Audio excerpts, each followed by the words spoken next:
आप देख रहे हैं न्यूज़ 24, आपके साथ हूं मैं रुबिका लियाकत। सबसे बड़ी खबर पहले, दिल्ली गैंगरेप के नाबालिग आरोपी को सजा सुना दी गई है।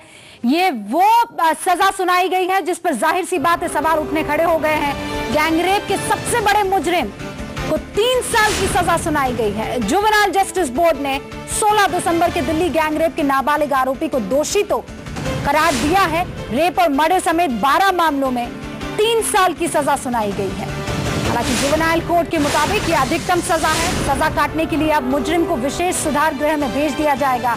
इसी बीच दिल्ली गैंगरेप में सजा के ऐलान के बाद पीड़ित की मां ने सवाल उठा दिया है। जाहिर सी बात है, बड़ा फैसला है। 8 महीने बाद 16 दिसंबर की उस घटना के 8 महीने बाद यह फैसला आता है। बड़ा फैसला है, लेकिन एक तरफ परिवार की अगर बात की जाए तो आज भी असंतोष, ये कहते हुए कि इतना लंबा इंतजार किया गया और जिसने सबसे जघन अपराध किया। आपको बता दें कि यही है वो जुवेनाइल जिसने सबसे ज्यादा बर्बरता से लड़की का रेप किया था और 3 साल की सजा। ये कानून की मजबूरी है। इतनी देर पहले तो, और जब सजा सुनाई गई कानूनी मजबूरी के चलते, जुवेनाइल प्रोटेक्शन उसे कह दीजिए आप, 3 साल की सजा यहां पर सुनाई गई है। और इस पूरे मसले पर बातचीत करने के लिए सीधा रुख करते हैं, मेरे संवाददाता विनोद जुड़ गए हैं। विनोद, सबसे पहले तो बताइए क्या क्या सजा का ऐलान? देखिए, जो दिल्ली गैंगरेप मामला था 16 दिसंबर का, उसमें जो एक आरोपी जुवेनाइल था उसके खिलाफ आज कोर्ट ने, जो पुलिस ने उस पर आरोप लगाए थे, उनमें से कुछ आरोपों को कोर्ट ने खारिज करते हुए कुछ सेक्शंस के जो आरोप हैं उन पर आरोप तय किया। उसके बाद उसे 3 साल की जो मैक्सिमम पनिशमेंट होता है जुवेनाइल जस्टिस बोर्ड का, वो दिया गया है। हालांकि इसे सजा नहीं कहते, इसे सुधार जो स्पेशल होम है वहाँ भेजा जाता है और ये सुधार की एक प्रक्रिया है जो जुवेनाइल जस्टिस बोर्ड के सेक्शन 15 के अंतर्गत आती है। तो उसके तहत उसे दोषी पाया गया है और जो मैक्सिमम पनिशमेंट इस सेक्शन में होती है, जो जुवेनाइल जस्टिस बोर्ड का सेक्शन 15 है, उसके तहत उसे 3 साल की सजा दी गई है। यानी कि 3 साल तक अब उसे स्पेशल होम्स में रखा जाएगा। साथ ही जो आदेश है उसमें कोर्ट ने कहा है कि ये रिव्यू का भी एक प्रक्रिया होती है। जो जितने ये 3 साल तक जो वो स्पेशल होम्स में रहेगा, इस दौरान रिव्यू किया जाएगा, उसके बिहेवियर को रिव्यू किया जाएगा। उसके बाद से फिर एक बार बोर्ड चाहे तो उसके फैसले पर दोबारा फैसला दे सकता है। लेकिन जो मैक्सिमम पनिशमेंट होती है इस सेक्शंस में, वो मैक्सिमम पनिशमेंट जो उसको दिया गया है, जुवेनाइल जस्टिस बोर्ड जो मर्डर के चार्ज और गैंगरेप की जो मैक्सिमम पनिशमेंट होती है 3 साल की होती है। लिहाजा इस केस में जो है उसे 3 साल की सजा सुनाई गई है। जी विनोद, जैसा कि आपने बताया, दूसरा मामला था मैक्सिमम जो हो सकता था अधिकतम 3 साल के लिए उसे सुधार गृह में भेज दिया गया है। जुवेनाइल जस्टिस एक्ट के तहत यही प्रावधान है। और जिस दिन रेप हुआ उस समय उसकी उम्र 17.5 साल थी। वो नाबालिग था भारतीय कानून के मुताबिक, जुवेनाइल एक्ट के मुताबिक। और जुवेनाइल एक्ट के मुताबिक तमाम विरोध प्रदर्शन के बावजूद, देश भर में तमाम गुस्से आक्रोश के बावजूद, उस एक्ट में ये प्रावधान है कि नाबालिग को 3 साल से अधिक सजा नहीं दी जा सकती। और आपको बता दें कि ये नाबालिग लड़का बस में था और सबसे अधिक वहसीपन के साथ उस लड़की के साथ कोई पेश आया तो ये लड़का ही था। तमाम तरह के प्रदर्शन हुए पूरे देश में। उस पीड़ित लड़की की मां का अभी बयान आया जिसमें उन्होंने कहा, बहुत ही भर्राए हुए गले से उन्होंने कहा, अगर यही सजा होनी थी तो इतने दिन इंतजार क्यों किया। एक बड़ी बात है, जस्टिस हमारे साथ मौजूद हैं, पूर्व जस्टिस और एनके सिंह, आपसे ही शुरू करते हैं। अल्टीमेटली ठीक है, एक जुवेनाइल जस्टिस एक्ट है, कानून की अपनी सीमाएं हैं, दायरा है। 6 महीने से इस पर 7 महीने देश भर में बहस हुई, जस्टिस वर्मा के समय में भी और सरकार के भीतर। अब जो उस प्रावधान के तहत जो कुछ हो सकता था 3 साल के लिए वो सुधार गृह में गया। लेकिन लगता नहीं कि 17.5 साल की उम्र, इतना बड़ा अपराध, और उसके बाद जनमानस में जो आक्रोश था, कहीं न कहीं कानून का दायरा उस आक्रोश को एड्रेस नहीं कर पाया। जी, जो आक्रोश था, जिस तरह की घटना घटी गई और जो हालात थे, लेकिन हमारे संविधान में भी जो अनुच्छेद है, जो आर्टिकल है 20, जितना दिया गया है उससे ज़्यादा सज़ा नहीं जा सकती। और उस समय जो कानून था, जिस समय एक्चुअली ये घटना घटी गई है, घटना की दिनांक को जो प्रचलित कानून था उसी के हिसाब से उसको सजा दी जाएगी। ये तो कई बार लगता नहीं कि हालात के हिसाब से प्रावधान और एक्ट और कानून में बदलाव किए जाने चाहिए, क्योंकि पिछले 10 साल के जो आंकड़े हैं दिल्ली समेत कई शहरों के, उन आंकड़ों में नाबालिग खासतौर से 16 और 18 साल के लड़कों द्वारा रेप की न जाने कितनी वारदातें, बहुत सारी घटनाएं, नंबर 1। दूसरी चीज, हालांकि इस लड़के में तमाम तरह के टेस्ट हुए, जो उसके फिजिकल और मेडिकल टेस्ट होते हैं जिससे उसकी उम्र का पता चले, लेकिन जैसे शहर से वो आया था ऐसे शहरों में ऐसे भी वाकये होते हैं 3-4 साल उम्र दाएं बाएं घटाकर भी लिखाया जाता। तो दोनों ऐसी स्थिति है कि 16 से 18 पर डिबेट होता रह गया लेकिन हुआ नहीं। तो कहीं लगता नहीं अभी कि कहीं... नहीं चालू, अभी जो डिबेट है ये अभी चालू है, और ये एक पिटीशन सुप्रीम कोर्ट में दोबारा हालांकि उस पर निर्णय आ चुका था, लेकिन पुनः विचार के लिए वो दूसरी पिटीशन लगी है अपने इनके स्वामी साहब की, और उस पर अपराध की गंभीरता को देखते हुए इस पर नोटिस जारी हुआ है। और ये जो हमारा वर्चुअली बड़े मीडिया के बड़े धन्यवाद हैं, इस पर जो डिबेट होगी, कानून तो वही बनेगा जिसको हम चाहेंगे। पहले ये 16 ही साल थी उम्र, उसको बाद में 18 किया गया और 2000 में आया ये जी। इसके बाद उसको पुरानी डेट पे जो घटना घट गई है और उसकी कोई अपील या रिवीजन या कुछ पेंडिंग है। लेकिन फखरुद्दीन साहब, अदालत अपने विवेक के आधार पर लॉ में एक्सेप्शन यहाँ पर नहीं बना, अदालत के प्रावधान से बाहर है, ये संविधान हमने दिया है, और एक जो सजा है वो प्रचलित कानून के अंतर्गत ही होगी जो भी आज लागू है। मुझे लगता है एनके सिंह साहब जस्टिस है, इन्होंने जो कुछ कहा कानून के दायरे और प्रावधान है, जाहिर है जुवेनाइल जस्टिस एक्ट 2000 से है, उससे बाहर कोई अदालत कुछ नहीं कर सकती जब तक हम उसमें संशोधन करके उम्र सीमा को फिर से पुनर्विचार करके 18 को 16 न लाएं या बदलाव न करें। लेकिन जो जनमानस का गुस्सा है और जो आंकड़े हैं, मैं दोनों आंकड़े की इसलिए बात करूंगा कि जो बलात्कार की घटनाएं हैं, जो आंकड़े इस बात की तस्दीक करते हैं, दिल्ली समेत देश के अलग अलग शहरों में 16 से 18 साल के बहुत सारे नाबालिग जो भारतीय कानून के मुताबिक हैं वो रेप में शामिल होते हैं। तो क्या लगता नहीं कि इस पर वक्त आ गया है कि सरकार एक बार सोचे और इसमें फेरबदल? अजीत जी, बहुत अच्छा सवाल है आपका। पूरे वर्ल्ड में खास करके ये जो यूएन कन्वेंशन आप देख रहे हैं, जिसके तहत भारत में भी ये मजबूरी है कि 18 साल से कम को ये कह दिया गया है कि नहीं साहब ये जुवेनाइल होगा। ये परसेप्शन जो है पूरे वर्ल्ड में चल रहा है कि क्या ये वैलिड अभी भी है।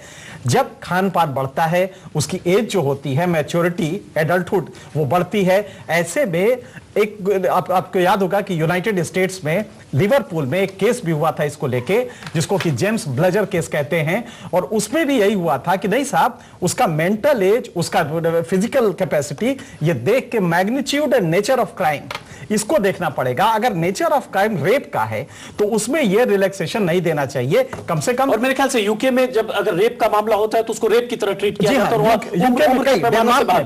डेनमार्क में भी है। तो आज जो परसेप्शन है कि हमारी लॉ इंस्टीट्यूशंस जो है, पार्लियामेंट है चाहे सुप्रीम कोर्ट है, उसको इसका संज्ञान लेना पड़ेगा कि सिर्फ पब्लिक एस्पिरेशन की बात नहीं है कि पब्लिक चाह रही है इसलिए करें। अगर डेटा और आंकड़े इस बात की पुष्टि करते हैं कि देश में बलात्कार के मामलों में बहुत बड़ी आबादी, बहुत अभियुक्तों की बहुत बड़ी तादाद में 16 से 18 साल के बच्चे शामिल हैं, तो क्यों नहीं बिल्कुल सही। इसीलिए ये जो बना है यूएन कन्वेंशन जब से आया है, उसमें 4P का एक डॉक्ट्रिन लाया गया।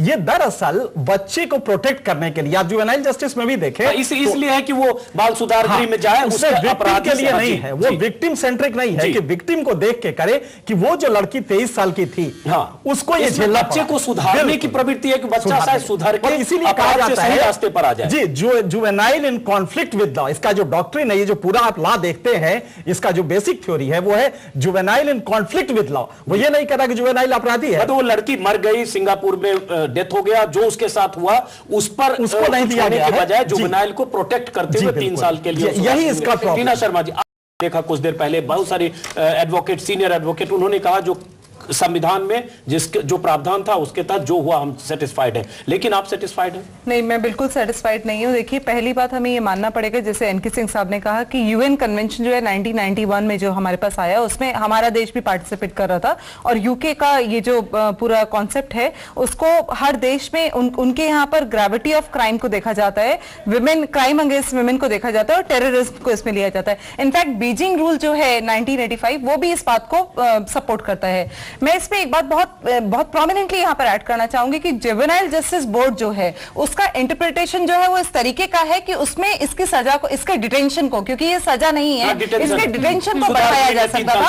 और मेरे ख्याल से एनके सिंह जी यहाँ पर बैठे हैं, मैंने पहले भी इनका एक डिबेट इस पे सुना था जिसमें केयर प्लान की बात की गई थी। जब बच्चे को लेकर आया जाता है, जुवेनाइल को लेकर आया जाता है और उसे बोर्ड के सामने पेश किया जाता है और उसकी कार्रवाई शुरू होती है, तो एक केयर प्लान होता है। वो दिल्ली स्टेट का केयर प्लान वो बिल्कुल गायब था, क्योंकि वो स्टेट का स्टैट्यूटरी लॉ है और उसको कहीं पे भी रिफॉर्म में आप बच्चे को ले जा रहे हैं, जुवेनाइल को ले जा रहे हैं, रिफॉर्म कहीं नहीं है। वो 6 महीने से वहां 7 महीने 8 महीने से वहां पर आपके रिफॉर्म्स में बैठा हुआ है, पर आप उसे वहां पर कोर्ट पे पेश कर रहे हैं, उसको लाया ले जाया जा रहा है, पर क्या उसका आप रिफॉर्म कर रहे हैं? तो जो केयर प्लान है वो मिसिंग है। लेकिन जुवेनाइल जस्टिस बोर्ड का लगता नहीं कि अपराध की प्रवृत्ति को देखकर या अपराध मैग्नीट्यूड को देखकर, तीव्रता को देखकर यह तय होना चाहिए कि अगर अपराध इस तरह का है कि ब्रूटैलिटी के साथ रेप हुआ और उसके बाद जिस ढंग से दिल्ली गैंग रेप में हुआ या शक्ति मिल में अगर मुंबई में हुआ, वो ब्रूटैलिटी अगर किसी एडल्ट के बराबर है, नहीं, आप चार्जशीट में 37 पन्नों की चार्जशीट जो 37 पन्ने हैं वो इसी के बारे में और सबसे भयानकता इसके रवैये में ही। तो ऐसे केस में अपराध की तीव्रता को देखकर या उस जिस ढंग से उसने किया उसको देखकर, नेचर को देखकर, क्या इसमें क्राइटेरिया नहीं डिसाइड होना चाहिए? अगर जुवेनाइल की सीमा 18 तो भी बदलाव नहीं लाना, अगर चोरी करता है तो उसको भेज दीजिए, सुधर जाएगा। अगर उसने छोटे मोटे अपराध किए तो ठीक है, उसको सुधरने का मौका दीजिए। लेकिन एक लड़की के साथ ऐसा किया और लड़की की डेथ हो गई, तो मेरे ख्याल से इस केस में कुछ केस स्पेसिफिक होना चाहिए कि नहीं? देखिए, केस स्पेसिफिक होना तो मुश्किल है, लेकिन अपराध टू अपराध, वही नहीं कर केस केस में एक्सेप्शन नहीं होगा, क्योंकि अपराध का पैमाना इस पर विचार चल रहा है। देखिए, सुप्रीम कोर्ट कानून बना नहीं सकती, कोई भी अदालत देश की कानून बनाने का अधिकार तो पार्लियामेंट और लेजिस्लेचर को है। ये जहां तक 17 और 18 का प्रश्न है, इस पर बहुत गंभीर प्रश्न है, देशवासियों को करना पड़ेगा। और हमारे जो पार्लियामेंटेरियंस हैं, अल्टीमेटली पार्लियामेंट में ही बात आनी है, तो कानून बनाने की जो शक्ति है और वो जनता के अनुरूप ही होना चाहिए। और जो जिस तरह से, इसलिए मामले की गंभीरता को देखते हुए, मामले की गंभीरता को देखते हुए ही सुप्रीम कोर्ट ने इस याचिका को स्वीकार करके, देखिए बहुत ओपिनियन है, एक बार रोकना पड़ेगा। उस बच्ची, उस पीड़ित लड़की जो अब इस दुनिया में नहीं है, उसकी मां ने क्या कहा यह सुनना जरूरी है, क्योंकि अगर सबसे अधिक कोई भुगतेगा परिवार तो उसकी मां होगी। हम सुनते हैं उसकी मां ने क्या कहा इस फैसले के बाद। सुबह से बैठा के रखे, इतने बार कैंसिल किए, गुमराह करके हमको रखे, और जब 3 साल की सजा देनी थी तो पहले ही दे देते। आज क्या, अब इतना दिन गुमराह करने का क्या जरूरत था? आज भी सुबह से हम भूखे प्यासे बैठे हैं, 5 मिनट बाद देंगे, फिर 2:30 बजे देंगे। तो जब 3 साल की सजा देनी थी तो पहले ही दे देना था। मुझे ये फैसला नहीं मालूम। सुबह से बैठा के रखे, इतने बार कैंसिल किए, गुमराह करके हमको रखे, और जब 3 साल की सजा देनी थी तो पहले ही दे देते। आज क्या, अब इतना दिन गुमराह करने का क्या जरूरत था? आज भी सुबह से हम भूखे प्यासे बैठे हैं, 5 मिनट बाद देंगे, फिर 2:30 बजे देंगे। तो जब 3 साल की सजा देनी थी तो पहले ही दे देना था। मुझे ये फैसला नहीं मालूम। ये आपने सुना, ये दिल्ली गैंग रेप की पीड़ित उस लड़की का जो इस दुनिया में नहीं है, सिंगापुर में जिसकी मौत हो गई थी, उसकी मां का बयान है। मां का दर्द है, मां की पीड़ा है, और उस मां का कहना है कि जब यही 3 साल की सजा देनी थी तो इतने दिन इंतजार क्यों किया, सुबह से बैठी रही। जाहिर है उस मां ने जो झेला, उसके पिता ने जो झेला, उसके परिवार ने जो झेला, उसकी आप कल्पना नहीं कर सकते। जिसकी बेटी की इस तरह से मौत हो जाए, इस तरह से बलात्कार हो जाए, और उसके बाद की दिसंबर से लेकर अब तक की त्रासदी, क्योंकि उसने बहुत कुछ खोया, न सिर्फ बेटी खोया बल्कि एक सपना खोया, और उस ताउम्र इस दर्द के साथ वो जिएगी कि उसकी बेटी के साथ क्या हुआ। एनके सिंह साहब, जो आपने एक बात कही बहुत अहम है, जो जुवेनाइल जस्टिस एक्ट में और हमारे यहां जो प्रावधान है उसमें आपने सही कहा कि पीड़िता का पक्ष कम है। उस जुवेनाइल को, नाबालिग को बचाकर उसको सुधार गृह में भेजकर उसको सही रास्ते पर लाने की कोशिश ज्यादा है। हम इस पर बात करेंगे लेकिन ब्रेक के बाद, और समझने की कोशिश करेंगे कि जुवेनाइल जस्टिस एक्ट में नाबालिग को जो प्रोटेक्शन का जो प्रावधान है वो क्या सही है, क्या बलात्कार के मामलों में कुछ उस प्रावधान में बदलाव नहीं होने चाहिए। ब्रेक के बाद वो एक्ट की केयर एंड प्रधानमंत्री जी से पूछना चाहता हूं,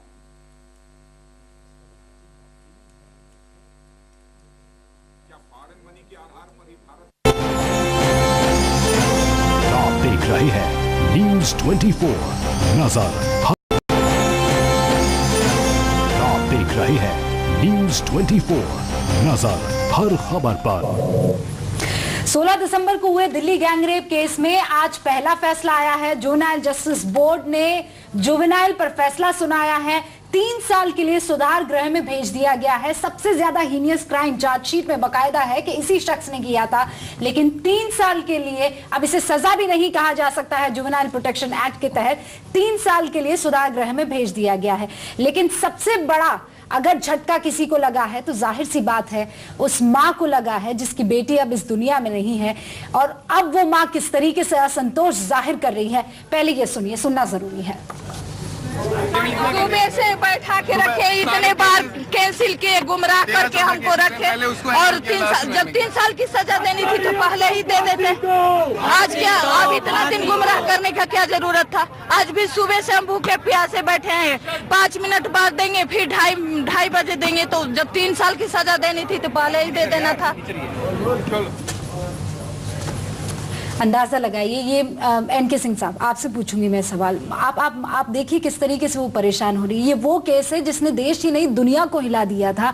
दुनिया की मीडिया की नजर आज इस फैसले पर आनी थी, और ऐसे में इस तरीके का फैसला आना जो कि पहले से एक्सपेक्टेड था, क्योंकि हमारा लॉ ये इसकी मजबूरी ही मान लीजिए। लेकिन ऐसे में मैं ये पूछ रही हूं कि ये हौसले बुलंद नहीं करेगा उन तमाम दूसरे जो जुवेनाइल अपराधी हैं कि भाई रेप कर लो, मर्डर कर लो, सजा तो 3 साल ही मिलनी है?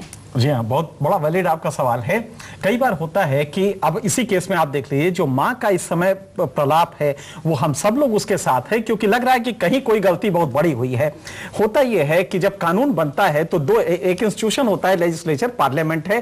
पब्लिक एस्पिरेशन और पार्लियामेंट दोनों के बीच में एक सहमति होती है कि नहीं, आप जब भी चाहेंगे तो हम ला बदल देंगे। इस केस में पार्लियामेंट ये कानून नहीं बदल रहा है, शायद अंतरराष्ट्रीय प्रेशर होगा, लेकिन पूरे विश्व में ये चर्चा चल रही है कि खान पान के वजह से जो स्वास्थ्य बदला है, उस समय जुवेनाइल का एज क्या होना चाहिए। आज कोई बलात्कार पीड़िता से पूछे कि वो किस एज का था तो वो बता पाएगी कि वो जो हिंसक हुआ था वो शायद किसी एडल्ट से ज्यादा बड़ा हिंसक। एक मिनट, हाँ, मैं एक बार, हम चूंकि हमारे साथ बहुत देर से उत्तर प्रदेश के पूर्व डीजीपी विक्रम सिंह हैं, हालांकि उनसे हम बात करेंगे आसाराम पर, लेकिन विक्रम सिंह जी, चूंकि आप डीजीपी रहे हैं, एक बहुत बड़ी बात है जो अभी 3 साल के लिए सुधार गृह में भेजा गया है। आपका लंबा तजुर्बा है पुलिस में, आपसे समझना चाहूंगा, ठीक है कानून और संविधान की अपनी सीमाएं हैं, लेकिन आपने भी देखा होगा 16 से 18 साल के लड़के तमाम तरह के हीनियस क्राइम में संलिप्त पाए जाते हैं, लेकिन कानून की आड़ कहें या कानून की मजबूरी छूट जाते हैं।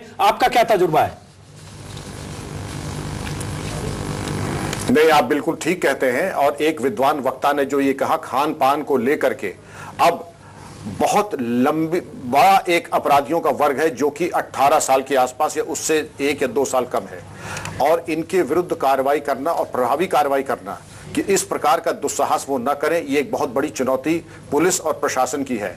वर्मा आयोग जब गठित हुआ था तो सैकड़ों नहीं हजारों लोगों ने यह कहा था कि जुवेनाइल की एज कम करने की आवश्यकता है। आवश्यकता इसलिए कम है। विक्रम सिंह जी, एक बार आपको रोक रहे हैं, चूंकि विक्रम सिंह जी आपके पास आएंगे, एक बार रोक रहे हैं हम। इंदौर से खबर आ रही है कि इंदौर आश्रम में आसाराम है, 5 बजे वो मीडिया के सामने आ सकते हैं। हम सब की नजर आसाराम पर है कि क्या आसाराम क्या आसाराम को पुलिस गिरफ्तार करती है? क्या आसाराम से पूछताछ के बाद जोधपुर पुलिस संतुष्ट होती है कि उन्हें गिरफ्तार किया जाए? क्या आसाराम पुलिस के सामने आते हैं या आसाराम मीडिया के सामने अपने बचाव में कहकर कोई और रुख अख्तियार करते हैं? अभी जो खबर आ रही है कि 5 बजे मीडिया के सामने आने वाले हैं। हमारी पल पल नजर है आसाराम पर, और आसाराम के आश्रम में जो खबर आ रही है कि 300 से अधिक पुलिस वाले वहां पहुंचे हैं, जिसमें इंदौर का पुलिस फोर्स है, इंदौर की पुलिस फोर्स है और जोधपुर की पुलिस टीम है। जिस जोधपुर पुलिस टीम के सम्मन का उन्होंने प्रतिवाद किया, और कल सम्मन को तामील होने से पहले सम्मन की मियाद पूरी हो गई, लेकिन वो पुलिस के सामने पेश नहीं हुआ। हम नजर रखेंगे और बताएंगे कि आसाराम जब आते हैं क्या कहते हैं, ब्रेक के बाद।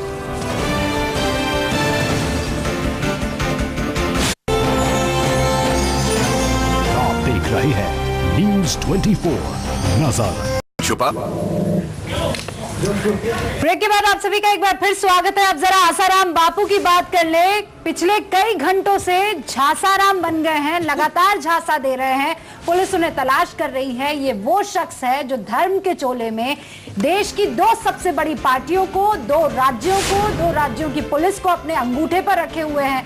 अब खबर ये मिल रही है कि 5 बजे शायद मीडिया के सामने आ सकते हैं आसाराम। अभी इंदौर के ही आश्रम में है, बकायदा हमारे संवाददाता वहां पर गए हैं, देखा है, वहीं इंदौर के आश्रम में आसाराम मौजूद है। खबर ये मिल रही है कि 5 बजे के आसपास मीडिया से मुखातिब हो सकते हैं। लेकिन बड़ा सवाल तो ये है कि गिरफ्तारी कब होगी। सम्मन दे दिया जाता है, 7 घंटे तक इंतजार किया जाता है। सम्मन देने से पहले 10 दिन तक लगातार ड्रामा किया जाता है। लेकिन आसाराम है तो कानून को अपना ठेंगा दिखा रहे हैं, कानून से ऊपर खुद को बता रहे हैं। सेवादार ने आसाराम बापू के सरेंडर कर दिया है, शिवा उसका नाम है। सबसे पहले वो तस्वीर आपके सामने।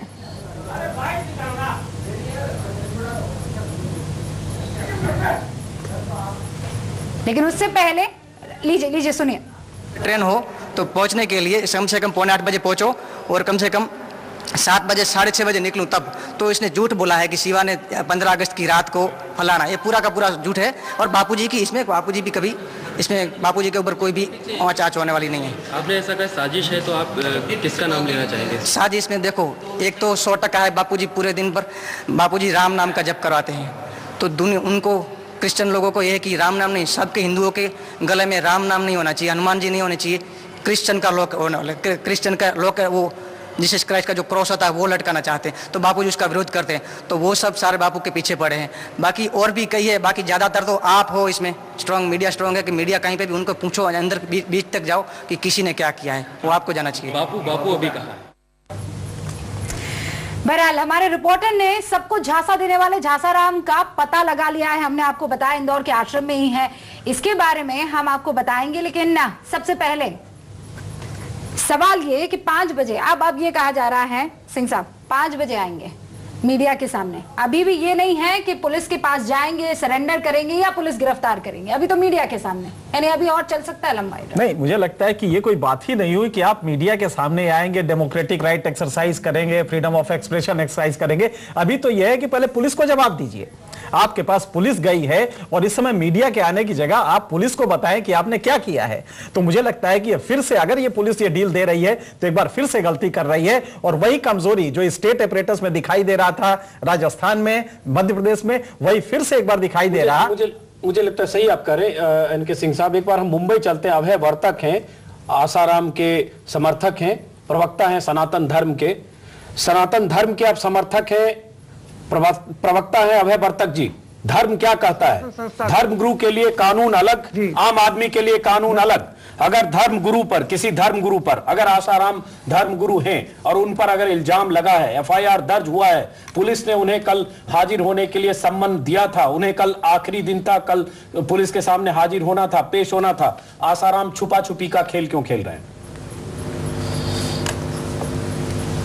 पूरा हो गया आपका प्रश्न? जी जी बिल्कुल। मैं सनातन संस्था का प्रवक्ता हूं। पहले तो एक क्लियर करना चाहता हूं। नमस्कार। जी जी बताइए। जी बताएं। मेरा आवाज सुनाई दे रहा है? जी जी बोलिए आप। हाँ जी। एक तो कानून तो सबके लिए सही है, उसमें कोई दो राय नहीं है। प्रश्न यहीं पे एक ही उठता है कि एफआईआर दर्ज हो गया इसका मतलब नहीं है कि एक गुनाह सिद्ध हो गया। जिस प्रकार से पूजनीय, परम पूजनीय आसाराम जी बापू को आप उद्धृत कर रहे हैं, जिस प्रकार से उनका उल्लेख कर रहे हैं मीडिया में, ये बहुत ही घृणास्पद है, बहुत ही गलत है। अच्छा, अगर हम उल्लेख कर रहे हैं गलत है, परम एक मिनट माफ करें, बीच में बोलना पड़ेगा। नहीं अभय जी बोलना पड़ेगा, इसलिए कि हम कुछ नहीं बोल रहे हैं। मैंने पहले चैनल में आने से पहले आपको रिक्वेस्ट किया था कि मेरा बात अगर मैं नहीं, मेरी अगर बात आने से पहले मैंने कहा था, आपने कहा आसाराम जी बापू लगा रहे हैं? आप सुन लें पहले, आप कह रहे हैं इल्जाम आप मीडिया पर बेकार लगा रहे हैं। लेकिन आरोप लगा, आप तो 24 घंटे नहीं, आपके पास पुलिस ने 24 घंटे सम्मन दिया गया, कल जोधपुर पहुंचना था, आज पुलिस सुबह से वहां मुस्तैद है। बोल रहे हैं जी, अगर परम पूज्य ने बापू जी की भावना यहाँ पे व्यक्त करने के लिए मुझे बुलाया गया है तो मुझे स्पेसिफिक समय देना आवश्यक है। चलिए बोलिए, मीडिया का काम है कि दोनों तरफ की बात सुन लीजिए और एक ही तरह से बोलने दीजिए। बोलिए बोलिए। नहीं बहन जी आप जरा सुन लीजिए। चलिए बोलिए। आप ये चाहते हैं कि परम पूज्य गुरुदेव आसाराम जी भारतीय कानून संविधान से ऊपर है, बोलने अभी आप बोलते बोलिए और फिर से बोलते हैं कि बीच में टोकते हैं। नहीं, मुझे बोलते बोलिए और फिर से टोकते हैं। चलिए बोलिए, चलिए बोलिए बोलिए अभय जी बोलिए। मतलब आज हिंदुओं की आवाज किस तरह से दबाई गई है ना, ये कहां से आ गया? मुझे हैरत हो रही है। हिंदू का ठेका बाबा के पास कैसे पहुंचा? बताने देंगे तो मैं बताऊंगा के पास हिंदू का ठेका। ये मैं मुझे बताने देंगे ना, मुझे बताने देंगे तो मैं बताऊंगा कि हिंदू कहां से आ गया। एक मिनट पहले अभय जी पहले मैं बताता हूँ ना कि हिंदू कहां से आ गया। अभय जी इस देश की तमाम हिंदू आबादी के बताने देंगे ऐसा तो आसाराम है ना, उनके प्रवक्ता हिंदुओं के आप हैं, इसलिए हिंदू और मुसलमान की बात ना करें तो बेहतर है। एक व्यक्ति की बात करें जिनके आप समर्थक हो सकते हैं, एक संत की बात करें जो आपके साधु हो सकते हैं, आपके संत हो सकते हैं, आसाराम की बात करें जिनके लाखों समर्थक हो सकते हैं। आप हिंदू और एक धर्म का चोला उठाकर उनको कानून से ऊपर ना करें। मेरा एक सीधा सवाल है कि अगर कानून के मुताबिक उनके खिलाफ FIR दर्ज हुआ है, अगर पुलिस ने उन्हें सम्मन जारी किया था, अगर पुलिस के सामने उन्हें कल जाना चाहिए था, जिस सम्मन के बाद किसी भी आम आदमी को जाना पड़ता जो भारत का नागरिक है, तो आसाराम उससे अलग कैसे हैं? इस सवाल का जवाब दीजिए आप। इस सवाल का मैं जवाब देता हूं, लेकिन मुझे एक चाहिए कि बीच बीच में अगर एक एक सेंटेंस के बाद आपसे टोकना नहीं आना चाहिए, इतना ही मेरा कहना है। हाँ तो जवाब दीजिए, आप प्रवचन मत दीजिएगा बस। हाँ, प्रवचन देने की बात ही नहीं है। मीडिया का जिस प्रकार से हम देख रहे हैं कि मीडिया ट्रायल हो रहा है, आसाराम बापू जी प्रवचन करने लगे। अरे सवाल का जवाब दीजिए ना। इनके सिंह साहब जवाब देने, हाँ जवाब दीजिए।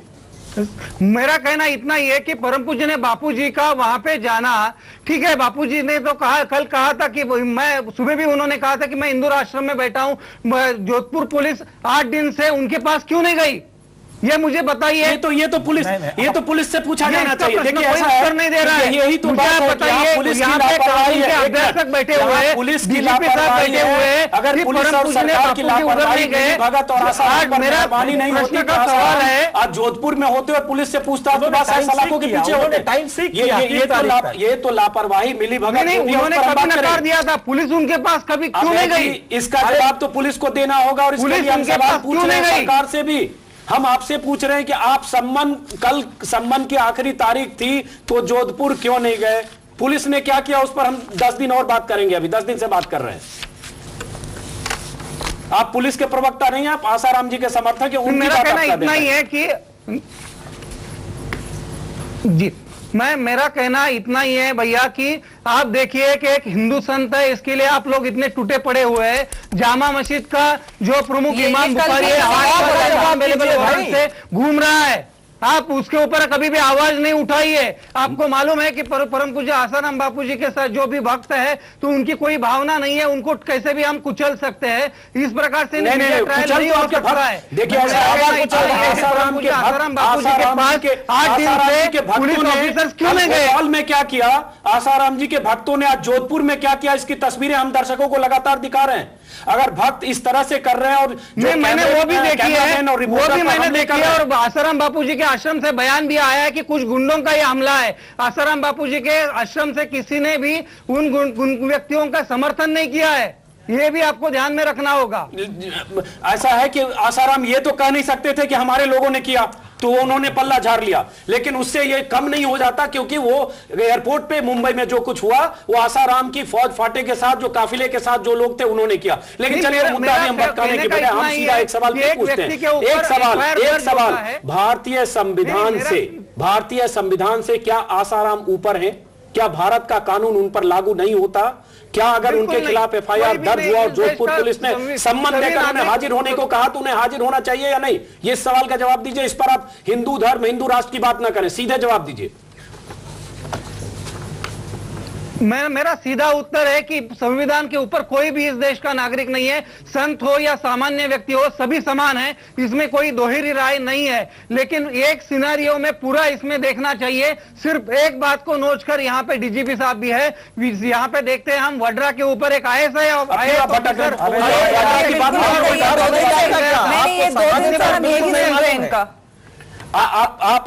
आप आसाराम जी की बात करें। आसाराम जी के जो हाल के दिनों में बयान हैं, जो उन पर इल्जाम है, और ये इन्होंने पहली बार नहीं किया, इसके पहले भी जब 2 बच्चों की मौत का मामला था तब भी उन्होंने कमेटी को कहा कि बयान वो उनके आश्रम में साबरमती में जाकर दे, तब भी वो हाजिर होने से उनको इनकार किया। मैं एक सवाल पूछूं जिसका आप जवाब नहीं दे रहे, मुझे लगता है आप वही बोलेंगे जो आप तय करके आए। हम आपके पास आएंगे।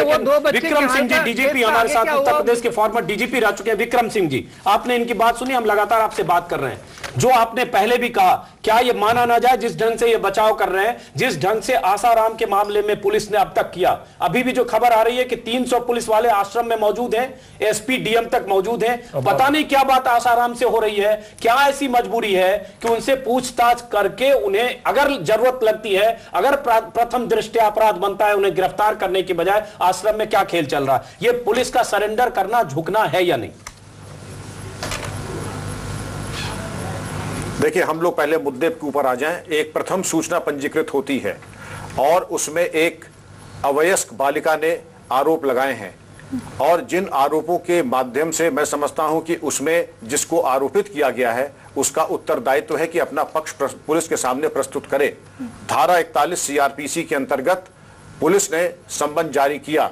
उस संबंध के आधार पर जिसको कि उनका उत्तरदायित्व था श्री आसाराम जी का कि अपनी मौजूदगी दर्शाते, अपना पक्ष प्रस्तुत करते, और अपना पक्ष प्रस्तुत न करने के अभाव में पुलिस का ये उत्तरदायित्व था कि या तो गिरफ्तारी अथवा उनके बारे में कुर्की यानी 82-83 CRPC के अंतर्गत कार्रवाई करते। और इस प्रकरण में वहां पे जाकर के कोई मंत्रणा करना, इसका कोई औचित्य नहीं है। पुलिस का काम बिल्कुल सीधा है, 2 धन 2 = 4।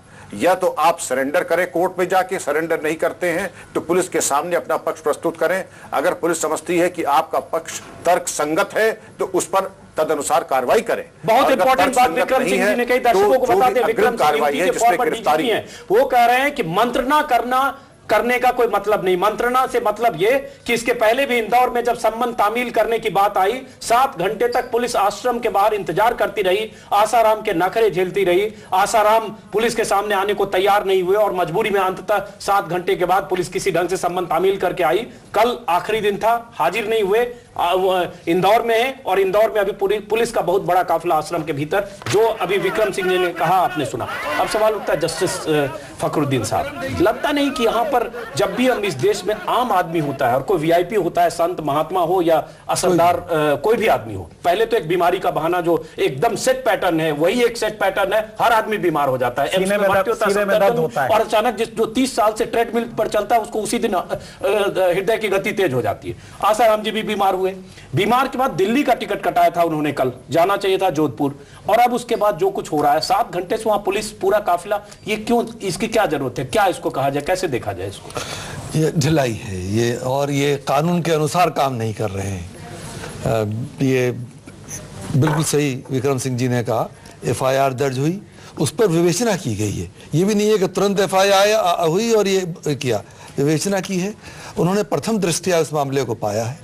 अब इनसे पूछताछ के लिए ये तो बिल्कुल अनुचित था, इस तरह का इतना लंबा समय देना, उस समय को व्यतीत करना, बिल्कुल इसमें कोई ये दे नहीं सके हैं कि क्या जस्टिफाइबल रीजन। आश्रम के बाहर की तस्वीरें हैं आसाराम के आश्रम की इंदौर से, और एक और बात दर्शकों को बता दें, जो खबर आ रही है कि वहां एम्बुलेंस बुला ली गई है। एक आशंका, ये हो सकता है कि आसाराम बचने के लिए अचानक कुछ और बीमारी की ऐसी बात कहें कि उन्हें अस्पताल ले जाना पड़े, ये बात कही जा रही है। आसाराम का बेटा नारायण साईं, वो सामने दिख रहे हैं आपको तस्वीरों में।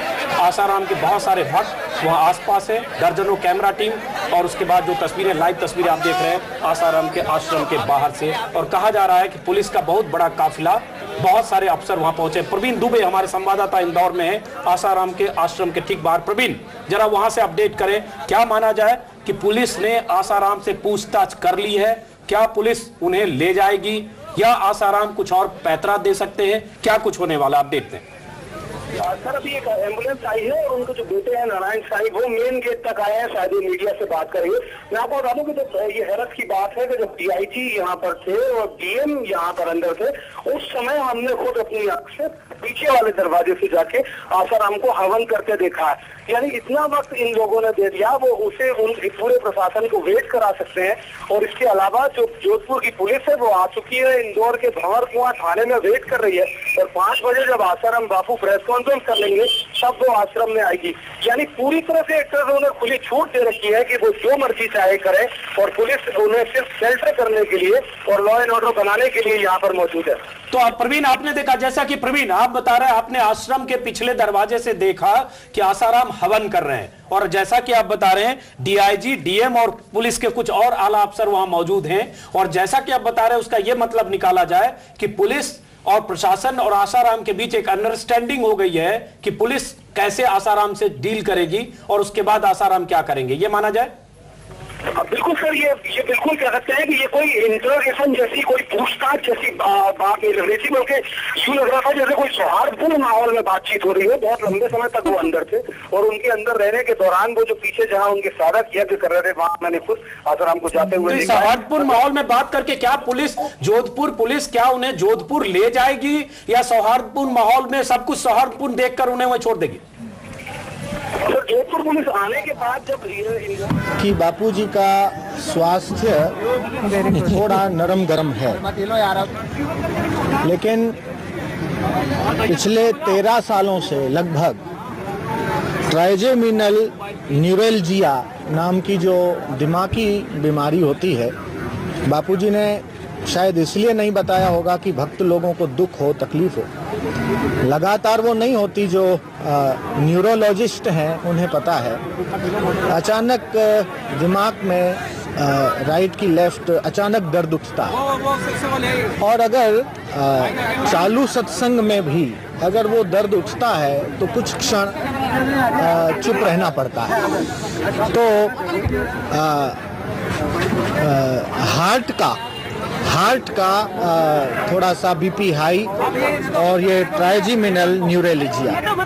और बापूजी जो कह रहे हैं कि बापूजी भाग गए और छुप गए, भाग गए, बापूजी तो जोधपुर पुलिस का इंतजार ही कर रहे हैं कि वो आए और जो भी पूछताछ करनी है वो करें और इसके बारे में जो भी उनके क्वेश्चन होंगे। लेकिन ये अचानक थोड़ा तबीयत खराब होने के कारण जैसे ही स्वास्थ्य में थोड़ा सुधार होता है। तो लीजिए, आसाराम बापू को एक साथ सारी बीमारी हो गई है और अब एम्बुलेंस जो है वो उनके आश्रम के बाहर इंतजार कर रही है। एक छोटे से ब्रेक ले रुक रहे हैं, जल्द लौटेंगे। आप देख रहे हैं न्यूज़ 24। आप देख रहे हैं न्यूज़ 24, नजर हर खबर पर।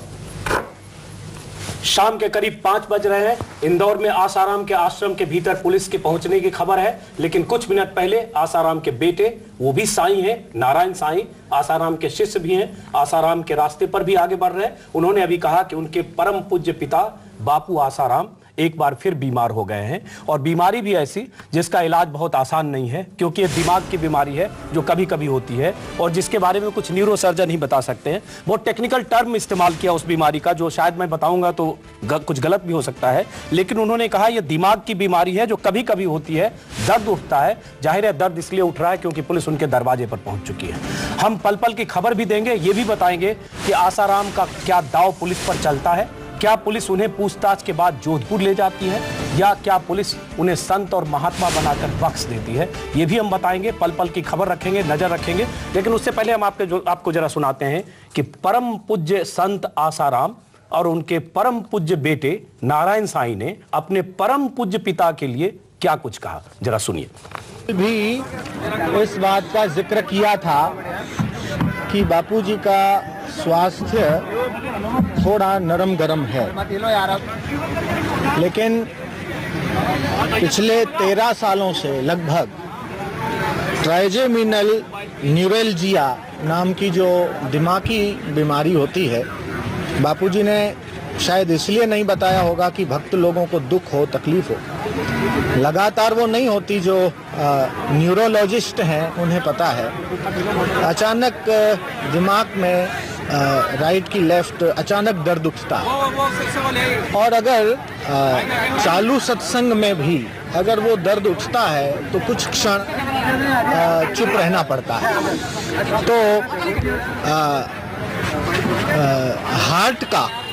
हार्ट का थोड़ा सा बीपी हाई, और ये ट्राइजेमिनल न्यूरैल्जिया। और बापूजी जो कह रहे हैं कि बापूजी भाग गए और छुप गए, भाग गए, बापूजी तो जोधपुर पुलिस का इंतजार ही कर रहे हैं कि वो आए और जो भी पूछताछ करनी है वो करें, और इसके बारे में जो भी उनके क्वेश्चन होंगे।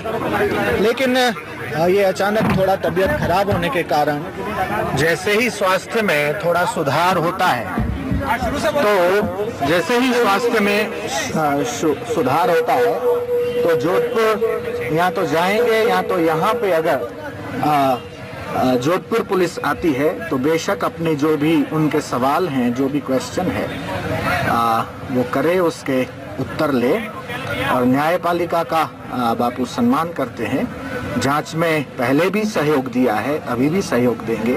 किसी ने कहा कि बापूजी देवास से गुम हो गए, कहीं गए, और बापूजी तो कल से यहीं हैं। अब जिसको पता नहीं होगा उसने शायद ये कह दिया हो कि यहाँ हैं, नहीं हैं। और जैसे ही स्वास्थ्य में थोड़ा सुधार होता है वैसे ही जोधपुर जाना पड़ा तो जोधपुर, और अगर यहाँ भी अगर पूछताछ के लिए जोधपुर पुलिस आती है तो उसका जोधपुर पुलिस का हार्दिक स्वागत है, वेलकम है। जो भी उनके क्वेश्चन हैं, प्रश्न हैं, वो बाकायदा आए, पूछे।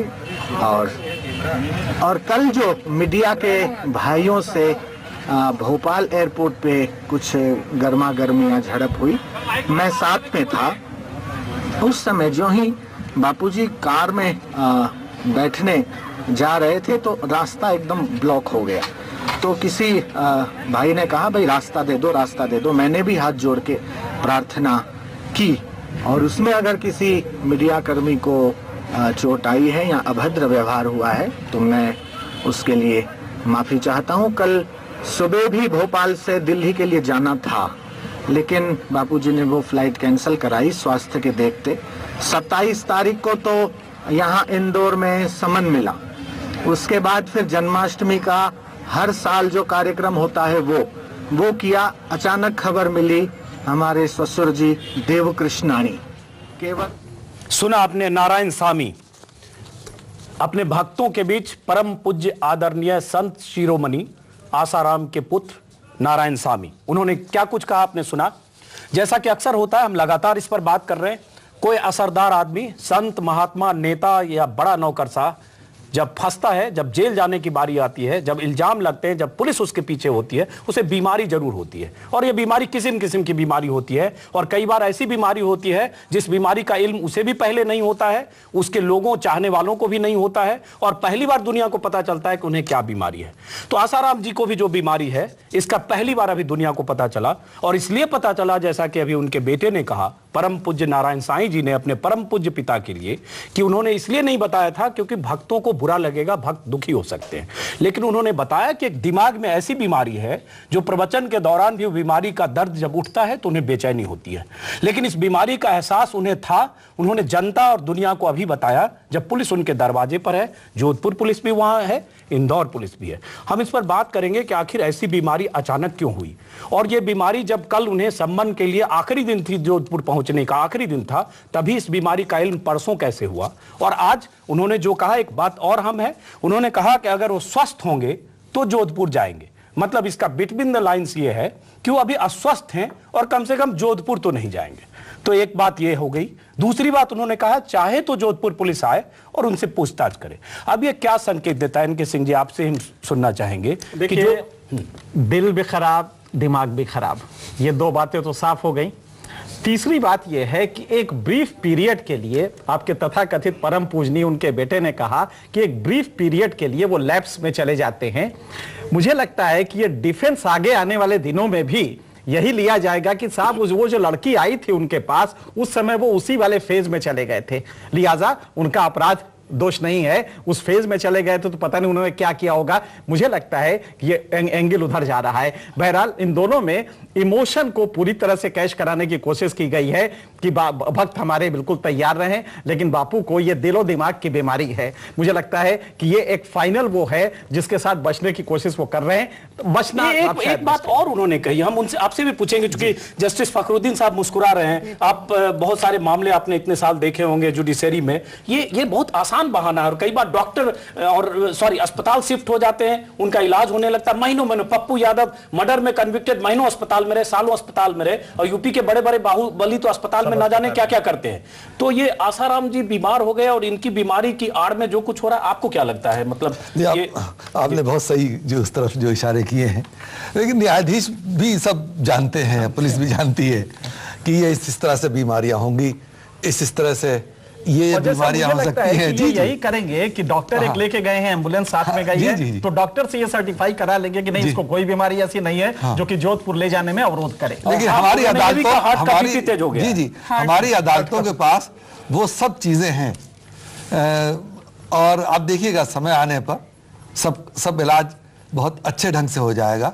पुलिस को सहयोग करना चाहिए, और मैं समझता हूँ एक बार न्यायालय में पेश करें तो आप देखेंगे ये बीमारियों। हमें ये खबर आ रही है कि पुलिस वहां जोधपुर पुलिस थाने में इंतजार कर रही है, इंदौर पहुंच चुकी है, आश्रम नहीं पहुंची है, और अब देखना है कि आश्रम में जाकर वो क्या करती है, क्योंकि नारायण साईं आसाराम जी के बेटे ने कहा है कि जब वो स्वस्थ होंगे तो जोधपुर जाएंगे। अब सवाल उठता है, क्या उनसे पूछताछ करती है पुलिस, या कुशल क्षेम जानती है, नमस्कार करके संत के आशीर्वाद लेती है और उसके बाद फिर वापस जोधपुर लौटती है, या वैसे ही उनके साथ व्यवहार होता है जैसे इस देश में किसी आम नागरिक के साथ होता, अगर उसके खिलाफ इतने संगीन मामला दर्ज होता, इतनी संगीन धारा में अगर मामला दर्ज होता, तो जिसके आम आदमी के साथ जैसा होता, क्या आसाराम के साथ वैसा सलूक होगा? कम से कम पिछले 10 दिन से ऐसा नहीं लग रहा है। हम प्रवीण दुबे के पास चलते हैं। प्रवीण दुबे हमारे संवाददाता इंदौर में है, पल पल की नजर प्रवीण रख रहे हैं। प्रवीण, क्या लग रहा है? जो बात आ रही है उससे एक बात तो साफ है, नारायण साईं ने कह दिया कि जब स्वस्थ होंगे तो जोधपुर जाएंगे, मतलब ये बात तो साफ कि जोधपुर नहीं जा रहे हैं। अब सवाल उठता है, पुलिस का रवैया क्या है, पुलिस के पास विकल्प क्या है, पुलिस क्या करने जा रही है? और मुझे इस तरह से लग रहा है कि दोनों जो पुलिस है, चाहे मध्य प्रदेश की हो या फिर राजस्थान की, पूरा मौका दे रही है आसाराम बापू को। और वजह क्या है, ये दोनों राज्यों की पुलिस या उनकी सरकारें जानती होंगी, लेकिन बहुत पूरी तरह से छूट दे रखी है उन्हें। ये तय था प्रोग्राम उनका कि वो 1 बजे आएंगे, 1 बजे नहीं पहुंचे, वो 4 बजे के आसपास पहुंचे, और इंदौर के ही एक थाने में बैठी हुई है पुलिस, पूरा वक्त दे रही है कि वो प्रेस कॉन्फ्रेंस कर ले, अपनी पूरी बात कर ले। और अभी एक एम्बुलेंस आगे खड़ी हो गई और एक छद्म बीमारी का नाम बता दिया गया कि उन्हें वो बीमारी है और इसलिए उन्हें हॉस्पिटलाइज कराना है। तो जाहिर सी बात है, ऐसा लगता है कि पुलिस अस्पताल में ही थोड़े बहुत बयान की औपचारिकता करके ये एक और याचिका मैं बता रहा हूँ, कानूनी नजरिए से एक और याचिका की तैयारी है। मतलब ये इंतजार कर रहे हैं कि सोमवार को, चूंकि वर्किंग डे है, अभी कल रविवार है, तो किसी ढंग से अगला 2 दिन मतलब ये निकाले और सोमवार को हाईकोर्ट में याचिका दें और किसी ढंग से इंटरिम बेल मिले। नहीं, मेरा ख्याल है कहीं ना कहीं तैयारी हो रही होगी, क्योंकि गुजरात हाईकोर्ट ने तो लौटा दिया कि आपकी याचिका के दम में वापस लीजिए। बहुत बात है, मध्य प्रदेश हाईकोर्ट है, तो इसके बाद और है, तो ये सब तैयारियां हैं। लेकिन न्यायालय और न्यायाधीश लोगों को सब मालूम है, इन प्रक्रियाओं से दिन ब दिन गुजरना ही पड़ता है, कोई आदमी इस तरह से नहीं करता। चलिए, उनके भक्त हमारे साथ हैं, अभय जी हैं, मुंबई से हैं, हालांकि नाराज हो रहे होंगे हमारे सवाल जवाब से। अभय जी, अभी जो पता चला है कि आपके परम पूज्य आसाराम जी को बहुत गंभीर बीमारी है, दिमाग की बीमारी है, और इस बीमारी में बहुत दर्द उठता है, लेकिन वो भक्तों को उन्होंने अब तक इसलिए नहीं बताया कि भक्त दुखी ना हो जाएं। आप भी भक्त हैं, आपको भी पहली बार पता चला होगा इस बीमारी का, दुख तो आपको बहुत हो रहा होगा।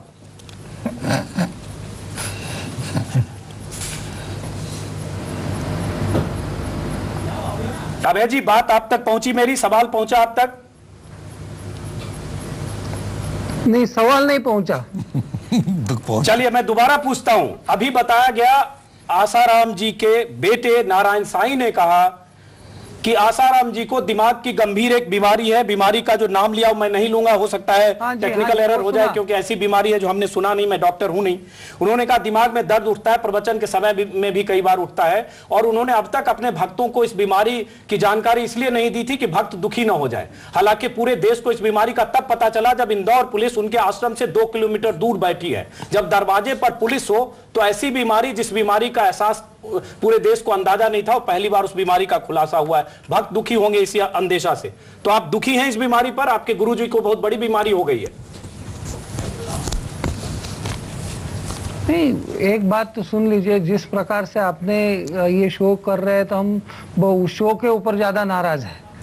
जिस प्रकार से मीडिया उनको कटघरे में खड़ी कर रही है उस प्रकार से नाराज है, क्योंकि आप लोगों की भावनाओं को ठेस पहुंचा रहे हैं। ये बार बार याद में रखिए कि आपको जानकारी है कि ये सब हिंदू समाज है, इतने सारे भक्त है, वो शांति रहेंगे। और जिस प्रकार से आप ये इस प्रकरण को हैंडल कर रहे हैं वो बहुत ही गलत है, मुझे लगता है।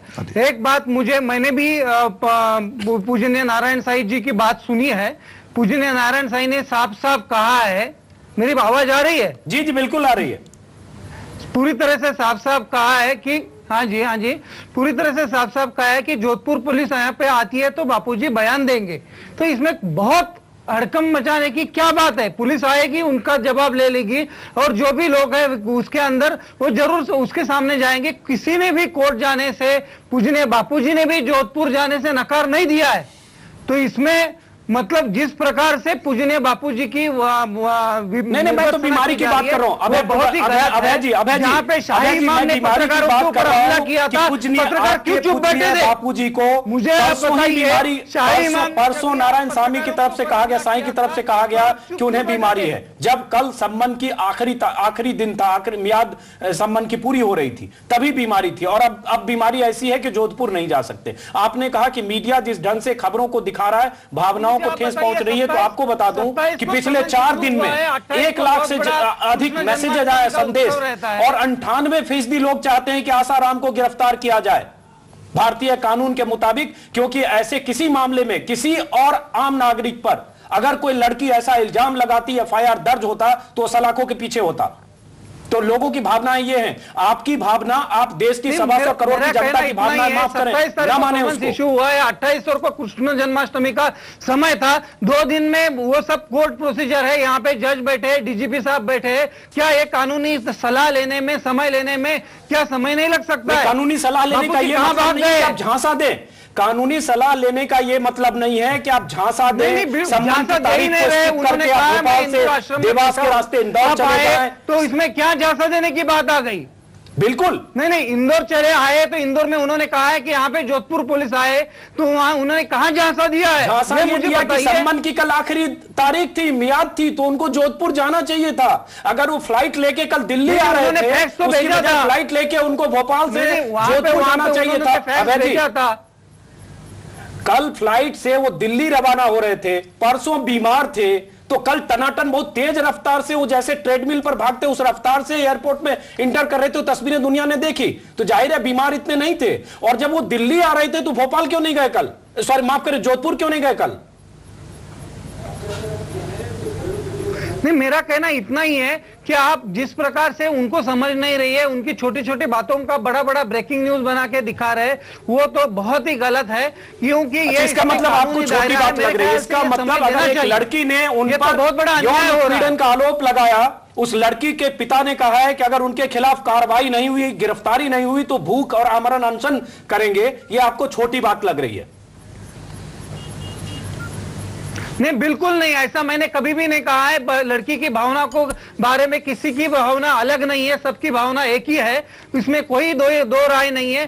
सिर्फ इतना ही है कि परम पूज्य बापूजी के ऊपर जो जिस प्रकार से मीडिया गणानाट कर रही है, ट्रायल कर रही है, वो बहुत ही गलत है। आप क्या चाहते हैं कि अगर कोई लड़की लोगों के ओपिनियन चलाए तभी मीडिया कहाँ चुप बैठी थी? एक हिंदू संत है, आज चुप बैठे, हमने देखा है। इसको हिंदू संत और मुस्लिम उलेमा में आप मत बदलें। माफ करें अभय जी, हिंदू संत और मुस्लिम उलेमा में ना बदलें। और मैं बता दूं, मैं भी हिंदू हूं, और कोई सर्टिफिकेट ऐसा तय नहीं करेगा कि आप बहुत बड़े हिंदू हैं और मैं हिंदू नहीं हूं। ये सब बात मेरे ख्याल से बहस को गलत दिशा में ले जा रहे हैं। हिंदू होना कोई पैमाना नहीं है गुनाहगार होने का।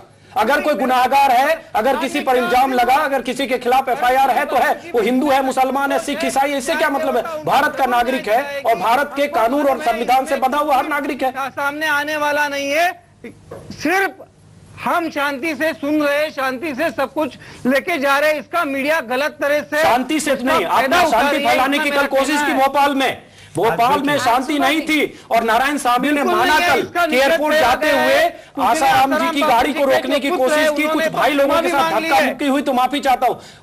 नारायण साई ने माना कि कल धक्का मुक्की उनके समर्थकों ने किया है, शांति नहीं थी कल, और आज भी जोधपुर में शांति नहीं थी। बेटे ने क्षमा मांगी है, इसके बारे में आपका क्या कहना है? हमारा यह कहना है कि आप आधा घंटा पहले कह रहे थे कि वो गुंडे आसाराम के नहीं थे, और अभी आधा घंटे के अंदर नारायण साई ने मान लिया कि वो उनके लोग थे। तो पहले तो आप बयान वापस लीजिए जो आधा घंटे इसी चैनल पे कह रहे थे। मेरा अभी भी रिकॉर्डिंग निकाल के देखिए, मैंने कहा है कि ऐसा हो सकता है। चलिए हम आपसे बात करेंगे। टीना शर्मा जी, चूंकि ब्रेक के बाद आपको जाना है, आपकी टिप्पणी आपने सुना, हालांकि इस बहस में कुछ निकलेगा नहीं क्योंकि उनके परम पूज्य आसाराम जी हैं जो भारतीय कायदे कानून से ऊपर हैं और उनके सामने सबको दंडवत होना चाहिए। देखिए, मैं इसमें बड़ा मैं सिर्फ इतना कैटेगोरिकली कहना चाहूंगी कि हिंदू धर्म की जो आस्था है इस तरह के लोगों ने बर्बाद की है, और ये हिंदू के नाम पे जो बार बार ये इनका प्रवचन आ रहा है अभय वर्तक जी का, मुझे क्षमा करे अभय जी ऐसा बोलने के लिए, क्योंकि मुझे लगता है कि हमारी जो आस्था है उसमें कहीं ना कहीं कुछ कमी है, जो ऐसे व्यक्ति को हम पूछते हैं जो कानून का पालन नहीं कर रहे हैं, पहली बात। और दूसरी बात, मैं एक बात और कहना चाहूंगी अभय वर्तक जी कि आप कल भी मैं आपके साथ डिबेट में थी, आप बार बार कल रात को टाइम्स नाउ पे भी आपने ये कहा, बाकी चैनल्स पे भी कहा कि आपको समय नहीं मिल रहा है। मुझे ऐसा लगता है कि जितना समय आपको और जितना आसाराम जी पे मेहरबानी इस देश की हुई है, या इस पुलिस सिस्टम की हुई है, या इस पॉलिटिकल सिस्टम की हुई है, आज तक किसी व्यक्ति पे इतनी मेहरबानी नहीं हुई। तो शर्म आनी चाहिए ऐसी पॉलिटिकल क्लास को, और शर्म आनी चाहिए ऐसे सिस्टम को, ऐसी इस लैंग्वेज का बिल्कुल उपयोग मत कीजिए चैनल पे, इसलिए बुलाया जाता है कि हर एक को अपना पक्ष रखने के लिए एक अवसर दिया जाए। के आगे संत लिखने से खुद आप स्वामी लिखकर और बैठ जाएं और प्रवचन देने लगे और भू माफिया है। अभी आप FIR के समय ऐसा आरोप नहीं कर सकते, भू माफिया है, ये सब जानते हैं। FIR के समय आप ऐसा आरोप नहीं कर सकते।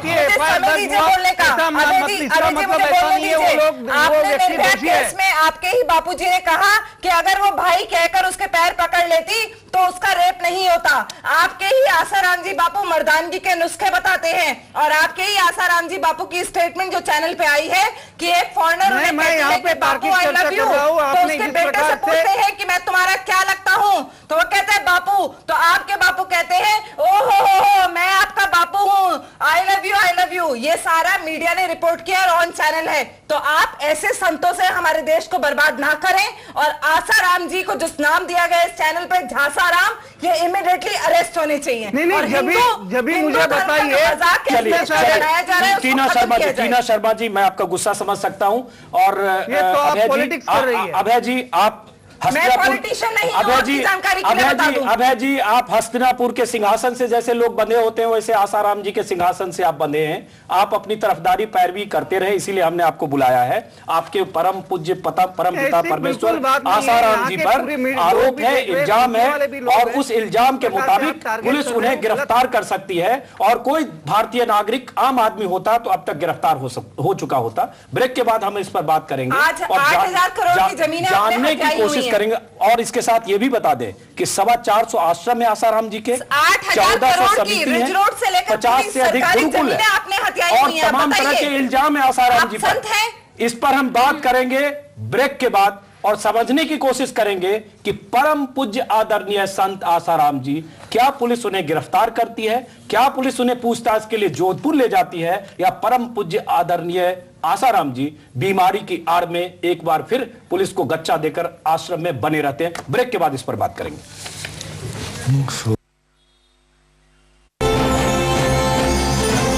आप देख रहे हैं News 24।